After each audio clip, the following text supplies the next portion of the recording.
Awesome. Welcome to our Winners Wednesday. I'm super excited for our very special guest that we have all the way from Oklahoma City, Mr. Brett Creager. Good morning. Good morning. How are you? Good, good. Always doing great. Brett and I were just talking about, I was admiring his background is much cooler than mine, but Yeah, someone else did it. It wasn't me, so I'm not going to try to take credit. That's awesome. So Brett, I'm really excited for today's session because obviously you've been extremely influential in the market as a leader, as a top producer, as a broker. So I'm really excited to kind of dive into what that progression in your career has looked like. Before we kind of do our official introduction, if you want to just go ahead and go to your Facebook real quick, we're going to share it to your Facebook profile. That way, both audiences get to see it because this is going to, Yeah. as you know, I don't have much of one, but I will. You'd be surprised. You'd be Yeah, surprised. Yeah. I'll let them know. I don't have it on my phone either, so I'm having to do it here. Sorry if I'm Oh, it's okay. awkwardly No, fiddling on my computer.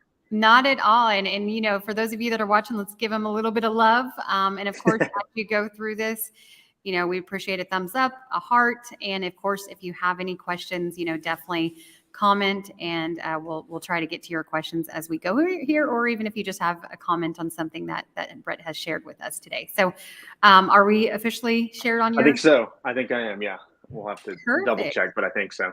Okay, sounds good. So, as I mentioned, Brett is from Oklahoma City. I'll let you kind of give your formal introduction, but we've recently kind of connected over the last few months, and the more that I've learned about you and really seen all the different things that you do, as I mentioned, as being top in the MLS. What are you in the top three? I think in the MLS. Yeah, Um, fluctuates, but yeah, I'm up there. Okay, perfect. I didn't want to misspeak, but you definitely have seen your name up there. Also, as a leader and growing your organization and your team, and then formerly a managing broker of an office as well, which I know is no easy feat. So, with that, sorry, I was getting a call here, and it was popping up. So, with that said, for those that don't know you, do you mind just kind of sharing a little bit about yourself and then how you got into real estate? Yeah. Yeah, so I've had my license now about 10 years. Yeah, 10 years now, which I still feel like I'm new, which is crazy. So, We're all new started, every. It's I always. know, yes, yeah, it's a good attitude to have. So got my license 10 years ago, started out part-time. Before that, I worked at a bank. I was a financial and operational analyst and worked in a cubicle and got to take a 45-minute lunch every day and, all the stuff. And I just couldn't, I was 25 at the time and couldn't do this for the next 60 years. I decided, or 40 years, I'm sorry, I decided. So I started looking at different options, and real estate was the first thing that popped into my mind. I wanted to be a real estate investor. And so I got my license to just make a little bit of money so I can invest in real estate. And then sold a house and kind of got addicted to that process, and then transitioned into full-time real estate agent. But I started out part-time for 9 months. I sold 9 houses in my first 9 months, decided I could quit my job and do this full-time. And then I was able to quit my job, come on full-time, sold 37 houses in my first year, 47 houses in my second year, and then transitioned into training, managing, team building, that kind of stuff. Fantastic. I love it. Yeah. So, there's probably people watching this, whether it's live or replay, that are very much in that similar position. I want to go all in. I want to go full time, but how do I make that transition from going to a stable job, if you will, 9 to 5 to a commission based job? So, how did you do that so quickly? I mean, 9 months is a relatively quick turnaround. Yeah, didn't feel like it at the time, but yeah, the short answer is there's no right time.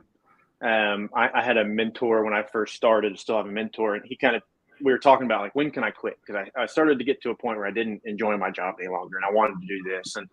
And what I tell people, and something he told me, was don't wait until you have X dollars in the bank. Don't wait until you have X sales. He told me to get to a point where I have 10 active buyers and 10 active listings. And the idea is, if you just save up money, you'll just go through the money. But if I can get to that point where I have 10 active, 20 active clients, I've developed a skill set and I'll always be able to make money. Now, I never got to that level. I think I got to like 5 listings and 2 buyers when I quit my job, but I was going after that. I felt like I'd gotten to a point where I could go out and capture buyers at open houses. I could go and capture expireds or FISBOs. I got to that skill set point where I felt like I could go forward. And it wasn't a money thing. It wasn't how much I earned or how much I sold. It was, I developed a skill set. And when I was comfortable with that skill set, I was able to move forward. And so, and then the other thing is there's never a right time. Things will never slow down. The kids getting back in school, getting on in summer, that it's never going to be like perfect time. Something will always pop up. And so I finally got to a point where I just couldn't, I had a breaking point and I was kind of forced into it. And so, but that's what I tell people: work on your skills. Don't try to save money. Develop a skill set, and you'll always be able to make money. I really like that, because a lot of times it is a dollar amount. Like, how much do you need to make in order to go full time? So, it's working on yourself, which, we'll talk about EXP later on, but we always talk about EXP as a personal development company that's disguised as a real estate brokerage, right? Yeah. So I think that's really important for those that are watching, is working on those skill sets first. Once you have the skill set nailed down, then you can pretty much do anything, right? Exactly. From a standpoint. So yeah. So you mentioned your financial and banking background, but obviously you've progressed very quickly over the last decade. What would you say has been the key to your success?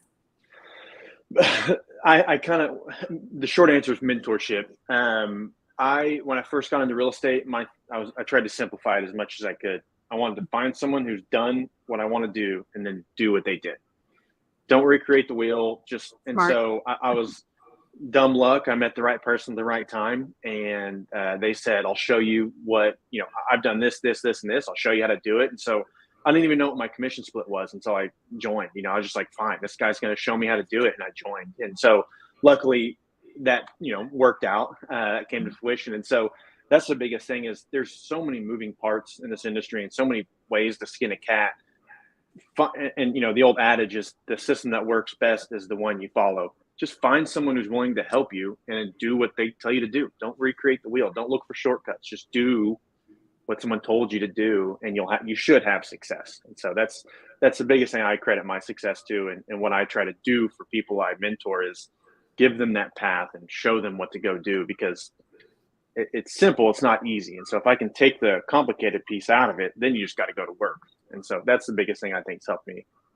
Right. And I think mentorship is so important. I mean, I hear this all the time, even from a financial standpoint. Agents say, I want to become a millionaire. I'm like, great. Who in your office has done that? With no disrespect to them, but just from a reality standpoint, who are you learning from that has physically become a millionaire? I mean, I know you mentioned having a financial background. I've sat down with financial analysis and I'm like, okay, you want to look at my financials, but let me look at yours. Because if you're going to be coaching me, you have to be willing to open your playbook. So I think that goes in alignment with the mentorship and, following those that have already done and gone the path. And sometimes, Brett, I think that we'll kind of touch on this, but I think that means us putting our egos to the side, right? Because a lot of times when we're trying to reinvent and recreate the wheel, would you agree that has a lot to do with us internally in our own ego? Yeah, definitely. I mean, everyone, there's some, it's kind of, sometimes I think, to me, it's fun to figure out a puzzle, and I think a lot of people try to get in this and want to do it their own, or they have their own ideas of what this industry looks like. And then they get, punched in the face when they finally get into it and realize what it really is. And so, yeah, I think there's, right? Yes. Yeah. And so I think there is a little bit of having to, humility, or whatever you want to call it, to say, okay, someone else is smarter than me at this, and so I'm going to follow what they do at this. And so, I think there's definitely a piece of that. And what's the old adage? If you're the smartest person in the room, you're in the wrong room, right? You're in the wrong room, exactly. Very much something Hamudi and I have always done. We've always looked at, our circles and what we're doing. No disrespect to anyone, but it's like, I want to be the one learning, not the one that's teaching all the time. So, So obviously, speaking teaching and coaching and training, this is something that I know that you've kind of held dear to your heart, and helping other agents accelerate the success that you have witnessed. So at what point in your career over the last 10 years did you say, okay, now it's no longer solo Brett, I'm going to start coaching, training, developing a team of agents? So at what point did you decide to do that? It was probably from when I went on full time. It was probably about 2 years. I was producing at a high level individual agent for about 2 years. And then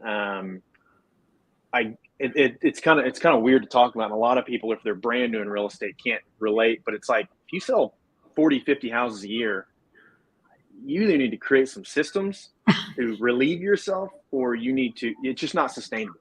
An Right. individual agent selling 40 houses a year is not going to do that for 10 years or 20 years. You just won't. And I've been in this industry long enough now where I've seen people sell a ton and then disappear and leave the industry even. So I you just either need to actually got start. off the phone with one. She's doing 78 transactions. I mean, in another state, but by Mhm. herself. And I was like, where do you sleep?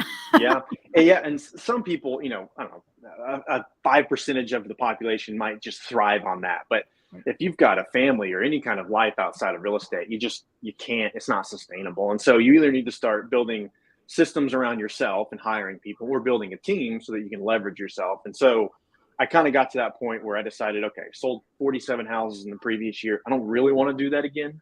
Mhm. At the time, I had a young child, and they were getting older, and so I kind of started looking at the opportunity of building a team, training and mentoring, because the mentoring was so vital to me when I was new. It kind of felt like that next thing to kind of give back and help someone else through what I did, hating their job, coming on part-time, growing into a full-time agent. That was kind of what I wanted to help people do. And so that's kind of when I transitioned, probably in my third year in the industry. Wow. So that was relatively quickly. So did you start with a production team first and then kind of get into that mentorship, or did you go straight into kind of mentoring agents? Yeah. And I'm only asking because people may be in that exact position of where you are now. So kind of what is that next evolution? So the brokerage I was with it was not necessarily set up for the production team, the traditional real estate team where I hire a buyer's agent or a listing agent. I never liked that model, just because I felt like I was taking on more mouths to feed instead of instead of leveraging myself and kind of displacing some of the work. I felt like I was just taking on more responsibility. I had to Mhm. be the rainmaker, so to speak, or whatever you want to call it. Where, I always made fun of those teams, not made fun of, jokingly. It's like you're hiring a bunch of baby birds with their mouths open all the time, waiting for you to drop a worm in. And so if I hire 5 buyers agents and my leads go down for whatever reason, there's no loyalty there. They came on for leads, and so they're going Right. to leave for leads. And so what I'd rather do is train someone how to do everything that I did. So you want to learn how to be a buyer's agent and a seller's agent, capture listings, capture buyers, grow a team. You want to do all that stuff. I want to show you how to do all that stuff. And so I went straight kind of into the mentor piece versus the traditional team route right away. And so it started with kind of mentoring 4 or 5 people as I was still in production, and then kind of slowly moved out of production and into just mentoring over time. And that was probably a 2 year process maybe of getting out of production and just into mentoring full time. That's awesome. I love it. So it's, back to the phrase of teaching a man or a woman how to fish, Yeah, right? And that's really exactly. kind of the philosophy that I've always come from as well.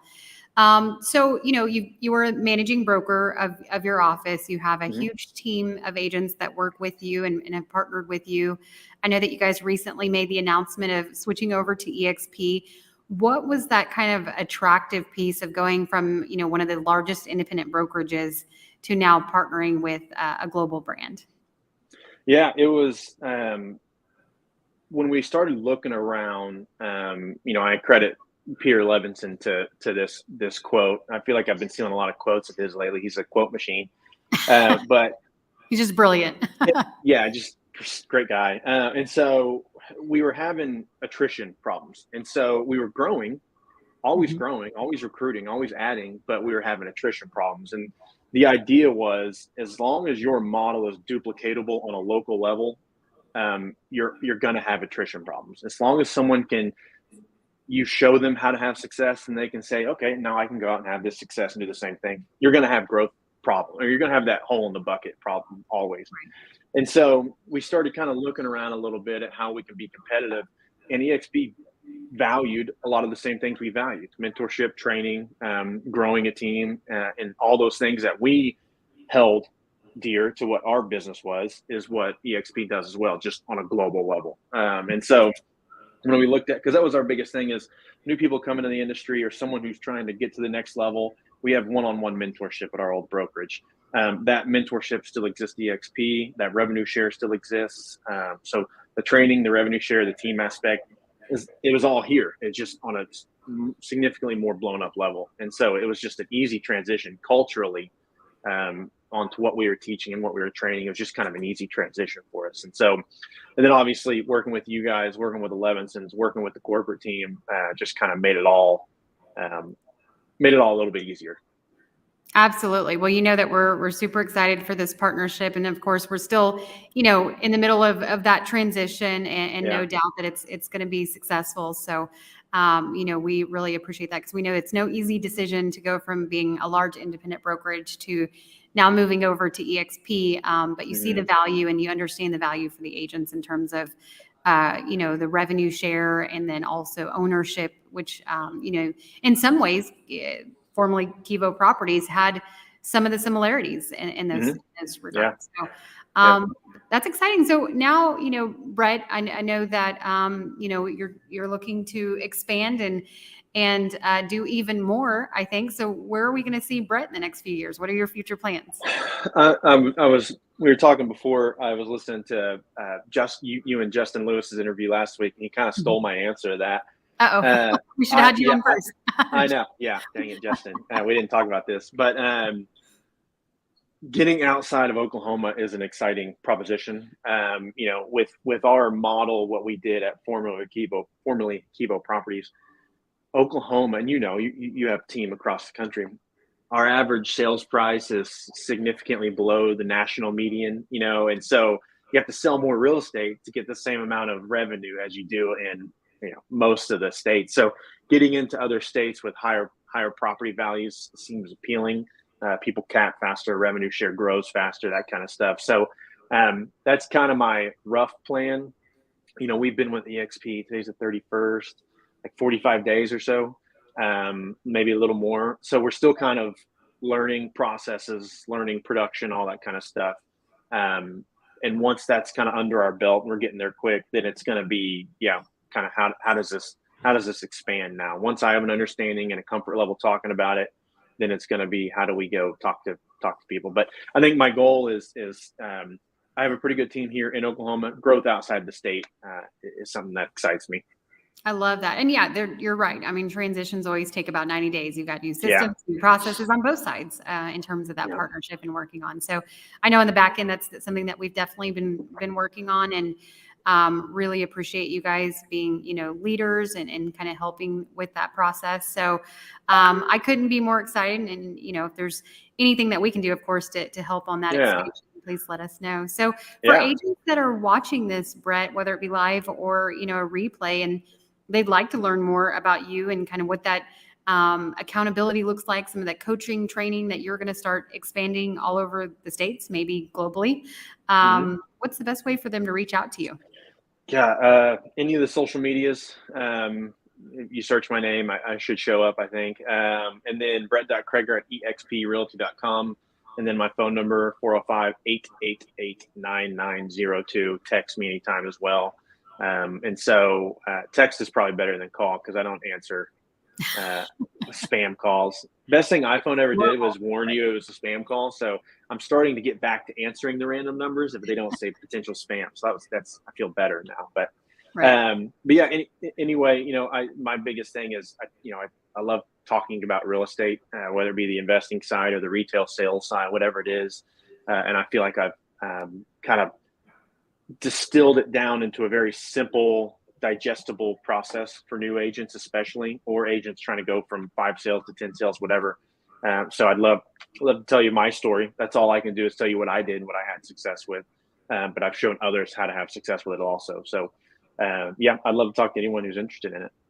Yeah, I think that's great. I mean, it's, you know, it's not something that you see often in our industry where agents are willing to share and to partner together and help build one another up. So I think that's an incredible proposition. So I would recommend anybody that's watching this, please reach out to Brett. He's a wealth of knowledge and can definitely be helpful. So I know that you're busy. I know that you're out there working. And so I really appreciate you taking the time and joining us today. Yeah. Very appreciate you having me on. This was good. I love having chats like this. This was very helpful. Absolutely. We'll have you back sometime. All right. All right. Thanks, Brett. Take care. Thanks, Micah.